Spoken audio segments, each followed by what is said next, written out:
জয় শ্রী রাধাকৃষ্ণ। ভগবান শ্রীকৃষ্ণের অমৃত বাণী। জীবনে অর্ধেক দুঃখ এই কারণেই জন্ম নেয় যে মানুষের মন সর্বদা আশায় ভর্তি থাকে। এই আশাগুলোকে ত্যাগ করে দেখুন, জীবনে সুখ আর সুখই আসবে।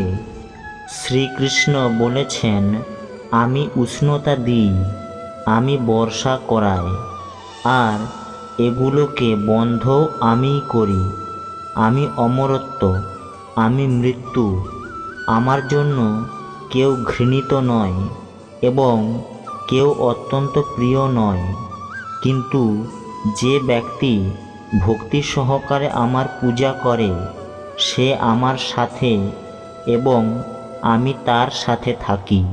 আমাদের অতিরিক্ত চিন্তা এবং মনের ভয় এমন একটি রোগ যার ফলে আমাদের আত্মশক্তি ভেঙে যায়।